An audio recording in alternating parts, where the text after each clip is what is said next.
Nós somos carecas de saber e vemos ao nosso redor pessoas que sucumbem diante do excesso de golpes de destino, excesso de perdas, excesso... Você vê Jó se desmantelar lá no Antigo Testamento, acusando Deus, maldito o dia que eu nasci, porque o chumbo grosso foi grosso demais. Stefan Zweig escreveu aquele lindo livro sobre Maria Antonieta, que não era má pessoa, era uma princesinha austríaca do rococó, aquela criatura leviana de festa de baile e tal. Aí pegou, virou rainha da França por um casamento que ela nem quis. Ela não sabia nada de França, das massacres dos franceses, da fome que imperava nos interiores da França, do povo desesperado, do ressentimento contra a aristocracia, do trabalho dos iluministas. Ela não sabia de nada. Stefan Zweig, ele escreveu sobre Maria Antonieta querendo dizer, olha, uma criatura, no fundo, inocente, mas se torna culpada de insensibilidade, de nunca ter se preocupado com política, achava que ser rainha é de festa em festa, você está entendendo? Mas com a educação, com a personalidade que ela foi criada para um outro tempo. Não para um tempo de revolução. Ela não tinha como saber, não tinha como dar certo. Ou seja, trágico é isso. De você perceber, por isso que eu digo, olha, por mais que o Frankl diga, o ser humano, a ulterior, a derradeira nobreza do ser humano é construir uma atitude diante do sofrimento. Eu acredito profundamente nisso. É o derradeiro mausoléu, o derradeiro monumento que o ser humano cria quando ele se torna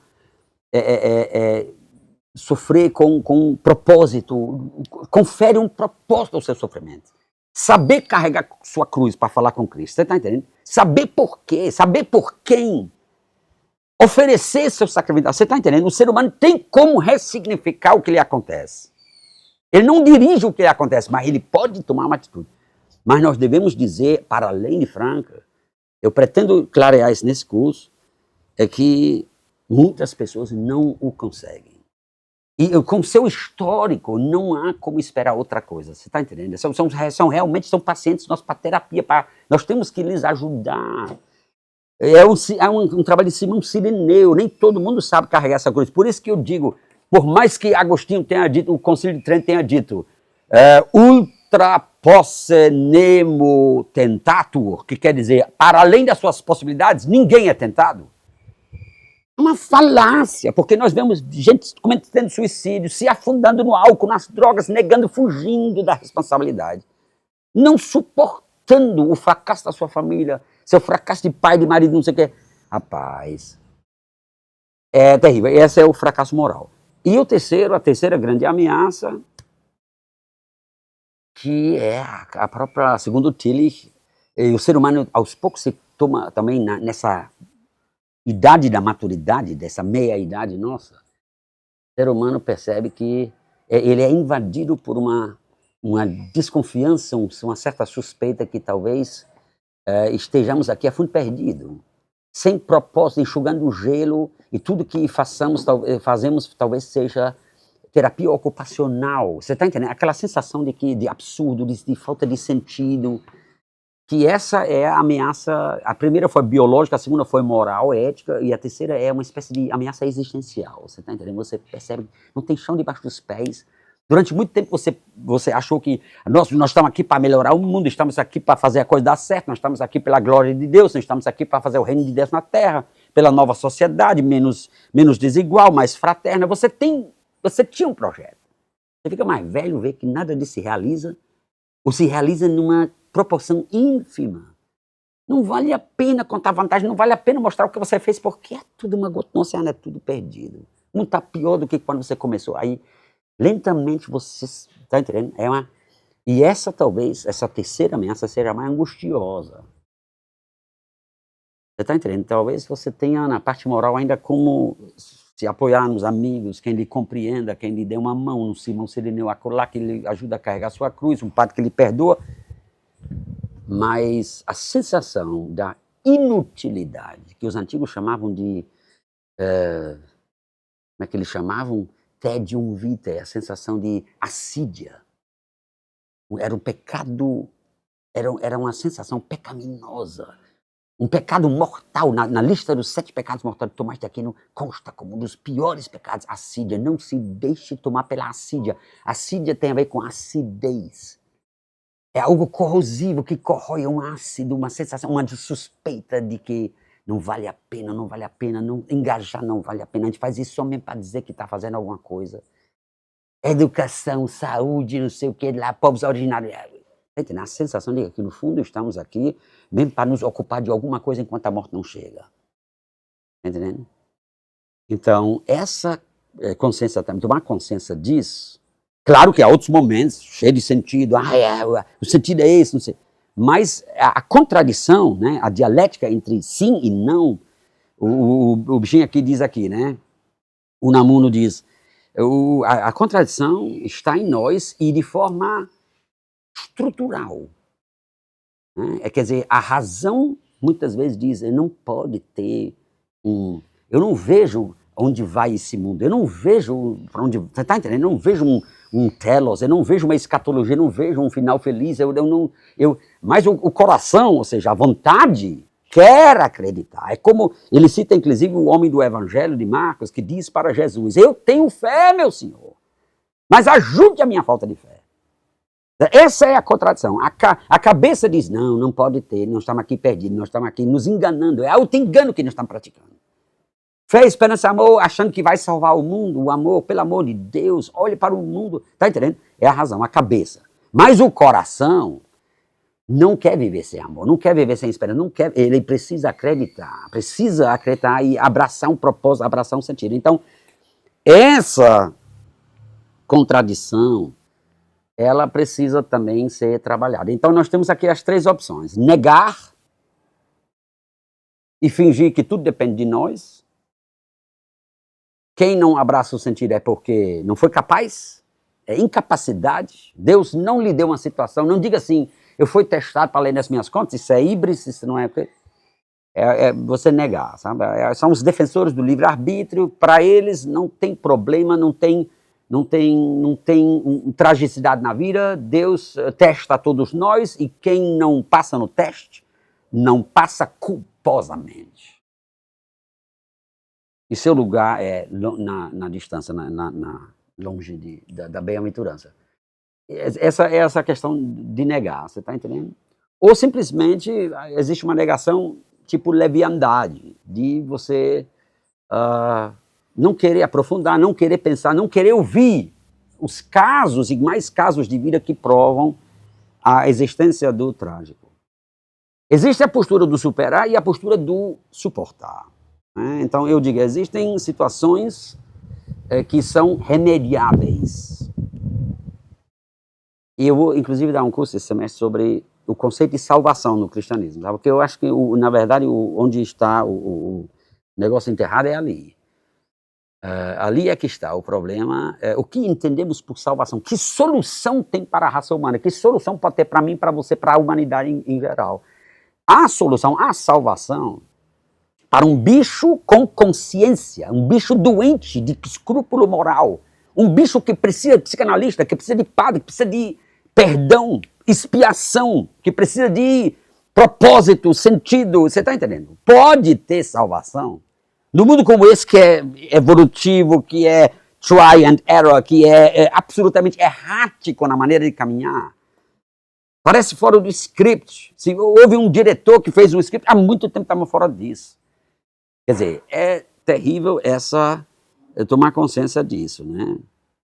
Então, eu acredito que há uma grande complexidade nessa história toda, sabe? E vai depender muito também de como as pessoas vão morder a proposta, o que vão trazer de incomodações, indagações, dúvidas, perguntas, questionamentos, para realmente, nesses 3 grandes desafios da vida humana, do trágico humano, a gente chegar a uma profundidade maior, né? Nós vimos já no Fausto algo dessa tragédia, né? A tragédia de Fausto já era a tragédia da humanidade, e o Fausto termina, por mais incrível que pareça, Drewermann cita inclusive as palavras lá no final do Fausto, onde o coral dos anjos no final aparece e diz, não, ele pode ser salvo. Ele pode ser salvo porque, por mais que ele tenha pecado, tenha sido ambicioso, ansioso, ganancioso, mas ao mesmo tempo ele se moveu. Ele se moveu em frente, ele fez, ele acreditou. Quem estiver em movimento pode ser salvo. Só quem enterra seu talento e não fizer nada, com medo de errar, com medo de ser criticado, Aristóteles disse isso. Se você não quiser criticado, não faça nada, não seja nada, não vá para canto nenhum. Mas aquele que se movimenta, por mais que por causa do movimento ele vai errar, ele vai se perder, mas ele pode ser salvo, porque ele é alguém que acreditou. Você está entendendo? Essa parábola dos talentos, você tem que jogar essa coisa mesmo para frente, tem que realmente acender sua luz, com todos os riscos que isso acarreta sendo quem você é. Um animal com consciência, um animal com empatia, um animal com escrúpulo moral, um animal que, para ser feliz, precisa de uma causa que justifique essas coisas. Quer dizer, na verdade, para essa questão, há uma questão nitidamente psicológica nesse curso. Há uma questão nitidamente filosófica, ontológica nesse curso. Para a questão ontológica, eu tenho que me valer do Paul Tillich e talvez do Mancuso, devido a esse teólogo italiano que faz muita coisa em filosofia, está escrevendo livro, palestra e tudo mais, e que a equação que o Mancuso cunhou em descrever a dinâmica da vida e a lógica fundante da vida, que para darwinistas, nietzscheanos, às vezes também marxistas, é apenas o elemento da luta, do struggle, o elemento do polemos, da guerra, o elemento combativo do Demócrito, átomos chocando com átomos, né? Todos os materialistas, eles parece que bateram o martelo em torno de uma visão da vida, da ontologia, que está fundado no princípio da luta, da guerra, do confronto, do choque. Mas o Mancuso me fez ver, e de forma muito crível, e por isso que ele é um dos meus, uma das minhas balizas, quando eu falo de filosofia, ontologia, análise da vida, da biologia inclusive, ele me fez ver que, na verdade, o choque não é o fundamento. O Mancuso diz, você vê na natureza um peixe grande comer um peixe pequeno e conclui daí que a vida é luta de sobrevivência, comer ou ser comido. Está entendendo? Nós herdamos isso no século XIX, mas é uma coisa muito burra, diz o Mancuso, porque, em primeiro lugar, você deve se perguntar o que faz o peixe ser peixe? O peixe grande e o peixe pequeno. Como eles conseguem viver na água, em equilíbrio com o ambiente, e a água no planeta, você está entendendo? Aí você percebe que, na verdade, a lógica básica da vida não é a luta, e sim a relação. E aí estamos de novo com Buber. No princípio há a relação, depois vem o eu, o tu, o nós, o ele, ela, você está entendendo? O choque, o atrito entre. Mas, em primeiro lugar, há a relação. O grande segredo da vida, ontologicamente falando, é por que átomos se juntam em moléculas.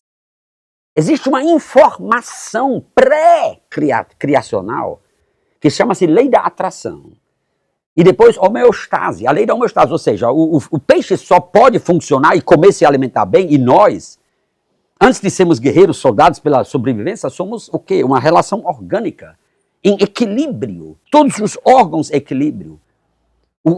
Equilíbrio é a questão, ou seja, é uma relação harmoniosa. Sem a relação harmoniosa, você não seria você, Nietzsche não seria Nietzsche. Depois você pode colocar essa sua relação em confronto com os outros, brigando por um pedaço de pão, pode. Mas existe um logos, é um conceito frankliano, mas o Mancuso o usa constantemente. É um conceito também evangélico. No princípio há o logos. No princípio há uma razão. Você está entendendo? Há uma lógica informacional, informativa, que informa os átomos para se juntarem. E moléculas para sempre complexos maiores de moléculas. Há um viés agregacional, uma lógica agregacional. A lógica destrutiva, desagregacional, só pode existir em segundo plano. Isso é muito importante em Tillich também, filosoficamente. Por que Tillich é importante? Porque ele diz, no fundo, o negativo, ele tirou isso de Hegel, o negativo é sempre o momento 2, nunca o momento 1. A força do caos, ela existe constantemente. O abismo, o mar, é ameaçador, está lá. Biblicamente, o mar é o símbolo do abismo, da profundidade que você é insondável. Ali você não sabe onde é o fundo. É um símbolo da nossa alma, da profundidade. Você não mete medo. A gente quer boiar na superfície, o mar desafia a nossa compreensão. Ele é um símbolo do incompreensível, do monumental, que Nietzsche chamava das Ungeheure, quer dizer, o absolutamente imensurável. O caótico é o lugar do Leviatã, do Behemoth, do grande monstro marinho, da serpente marinha. São símbolos do caos, das forças caóticas da vida, as forças destrutivas, erupção vulcânica, placas tectônicas, ou seja, tudo isso é ontologia. Tudo isso é o não ser se movendo. Mas o não ser, a negação do ser, precisa do ser para poder ser o não do ser. Você está entendendo? As trevas como a negação da luz.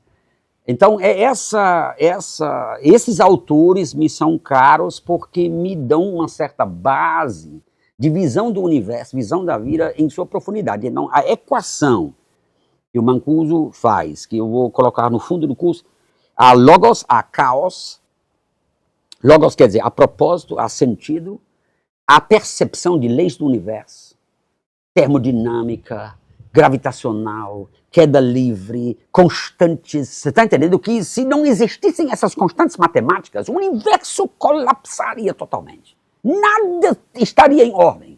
Só havia caos. Você está entendendo? Então, logos é uma realidade perceptível.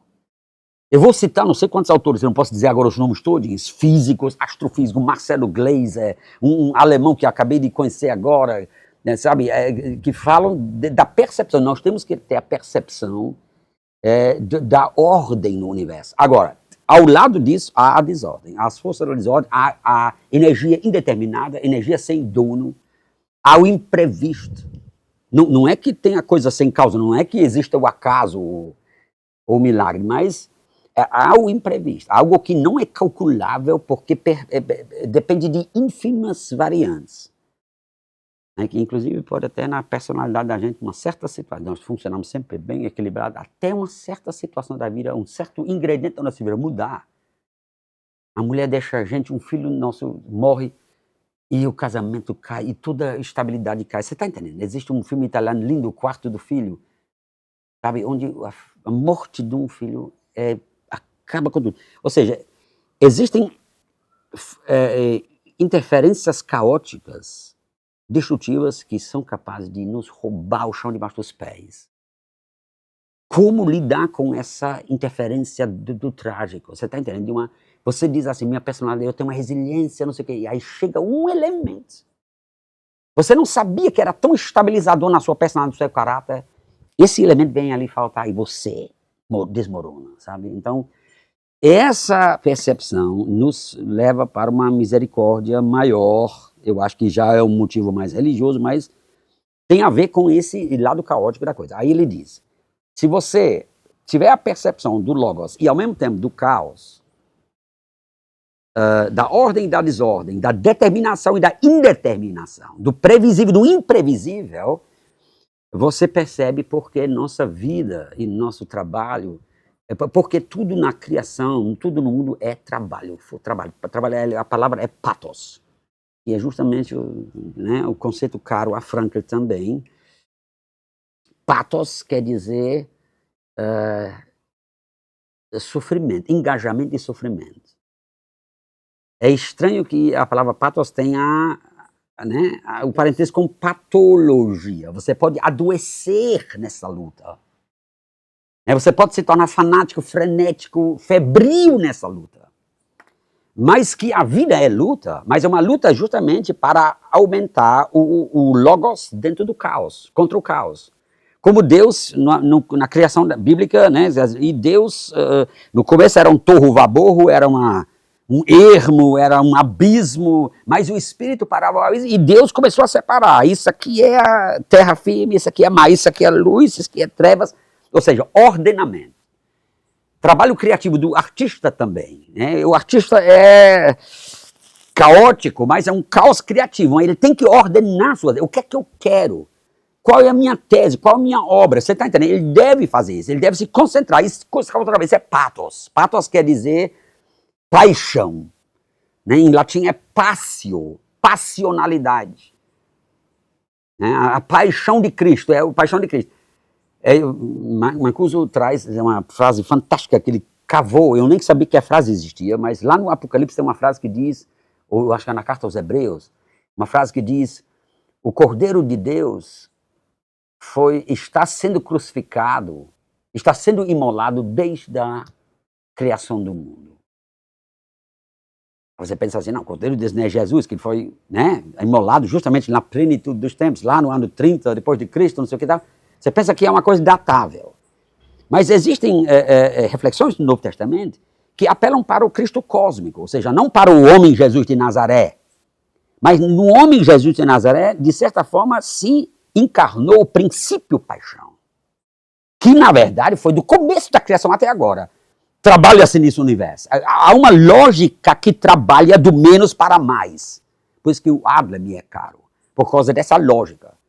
Vida, em Nietzsche, Zaratustra, vida significa sair de inferioridade para a superioridade, de menos para mais, de desvantagem para vantagem. A vida quer agregar valor, mas isso custa trabalho e custa sofrimento.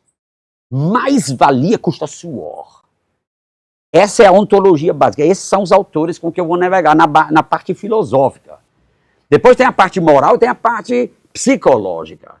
O drama interior, a divisão da personalidade entre impulsos e razão, aquela coisa toda, né? O dilema ético no campo da... Tem um código assim, um código assado e tal. Mas essa base ontológica, ela tem seus próprios autores. É uma base filosófica que não pode faltar num curso como esse, porque muitas filosofias compreendem o trágico apenas como um fenômeno meramente humano. Como se a natureza, o caos, a luta caótica, titânica entre os elementos. Hoje nós sabemos, pela cosmologia, sabe, quantos milhões de anos foram necessários para se formar a vida na Terra. Você está entendendo? Quando você tem uma visão dessa dimensão, por isso que Einstein diz, olha, ou você acredita em esses milagrezinhos aí, ou você percebe que o surgimento da vida nesse universo é um único grande milagre. É uma única grande improbabilidade, mas ela aconteceu, porque provavelmente há uma lógica informativa, formal, que ninguém vê, como a matemática. As leis da matemática você não vê. Você detecta, você descobre, você formula, mas elas já estavam lá de forma não formulada. Invisível, a essência é sempre invisível. Hoje você precisa de autores que lhe mostram esse enquadramento, sabe? Porque senão tu trata do dilema humano como um dilema à parte, não em conexão com a natureza, sabe? Mas como se fosse assim, uma coisa que nada a ver com a outra, como Camus faz. O mundo é implacável, não tem projeto, e o ser humano, coitado, precisa de um projeto, ele inventa um. Você está entendendo? Eu acho que não. Como o Frankl sempre diz, um sentido que você inventa voluntariosamente, ele não há de lhe salvar, porque você sabe que eu inventei isso para mim, para fazer sentido, mas eu sei que lá fora não faz sentido nenhum. Então nós precisamos de uma filosofia que articula-se com essa psicologia, que dá um embasamento para esse negócio, para dizer, olha, existe um sentido que você descobre, não inventa. Para jogar na... Aí nós vamos trabalhar certamente com Frankl, mas como sempre fazemos com os outros também. Eu não posso deixar o Adler de fora, o Jung de fora, ou então o Freud de fora, eu não posso fazer isso. Você está entendendo? Como interlocutores, inclusive como contrapontos, eu trabalho com contraponto. Por uma afirmação assim, eu trago uma afirmação assada, para o aluno poder fazer uma síntese, poder ver qual é o contraponto, qual é a outra posição possível em cima dessa posição. Porque se fosse tudo claro, não haveria liberdade de interpretação, liberdade hermenêutica. Aí é que está o problema. Por isso que o Frankl sempre diz, No final, a atitude você escolhe. E o terapeuta, ele precisa respeitar a escolha que o paciente fizer, o que fizer sentido para ele. Não, não pode sugerir, não pode doutrinar. Né? Tem que ajudar a refletir, tem que ajudar a ver sua situação dolorida, sofrida, numa situação maior. Ajudar a refletir, ver num âmbito maior, de um outro ângulo, para ele ver onde é que eu estou aqui, o que é que eu estou fazendo aqui. Sabe? Então, um dos meus autores preferidos nessa parte moral, né, é o teólogo Eugen Drewermann, teólogo e psicoterapeuta. Né? Esse livro me valeu muita coisa, já deu vários cursos sobre esse livro, chama-se Psicanálise e Teologia Moral. E o volume 1 é sobre angústia e culpa. Pode mostrar aqui. Ele tem versão? Não, tem não, mas praticamente tudo desse livro eu tenho já em português. Eu já traduzi para outros cursos, eu posso disponibilizar isso. É um texto muito profundo, aliás, são vários textos, são vários ensaios que giram em torno do problema angústia e culpa. Ou seja, das três ameaças do não ser, é a segunda. Angústia e culpa, sabe? E tem muita coisa a ver com responsabilidade humana, com situações trágicas, sensibilidade trágica, o conflito entre teologia moral e dogmática cristã. Né? O Drewermann é muito próximo, ele defende muito uma releitura do pecado original, da queda do ser humano. A tese dele é que o ser humano se perde, basicamente, quando está angustiado, quando não tem chão debaixo dos pés, ele perde a cabeça e faz merda. E por isso que ele é um kierkegaardiano. Kierkegaard é outro autor que eu vou ter que citar quase sempre, que professa que, de fato, contra o desespero humano, contra essa sensação do equilibrista, lembra do Nietzsche, daquela cena do equilibrista, e cai ou não cai, não sei o que, todo mundo... a vida é sem rede embaixo, e em cima disso, essa insegurança ontológica, ela pede uma... Eu me perdi, eu queria dizer outra coisa. Eu me perdi. Perdi o fio da meada. Eu não devia ter entrado no Nietzsche. E vai vir também. Eu sei. Vai vir também. Mas eu estava falando de quê? Antes de Nietzsche, eu estava falando de quê? Kierkegaard. Do Kierkegaard. Ah, sim. Recuperei, obrigado. Para Kierkegaard, no fundo, como que para Lutero, que Kierkegaard também é um luterano, dinamarquês luterano, só tem uma solução para essa consciência angustiada, moralmente angustiada, ontologicamente angustiada, como criatura finita, que não quer morrer de jeito nenhum, que tem horror de pensar na sua própria extinção para sempre, sabe? O Unamuno escreve aqui no livro, logo no primeiro capítulo, ele escreve: rapaz, se for verdade o que dizem os materialistas, e a nossa consciência, os poucos anos que nós temos consciência, porque quando bebê não temos, quando gagar, idoso, já não temos mais. E antes de nós existirmos, no nosso lugar no mundo era nada. E depois de nós morrermos, onde estivemos, nada. Se a nossa consciência for esse curta coisa entre a noite escura do nada, milhões de anos antes de nós, milhões de anos depois de nós, e eu, Carlos, sou isso, de consciência, singularidade preciosa, essa dor e essa delícia de ser quem eu sou.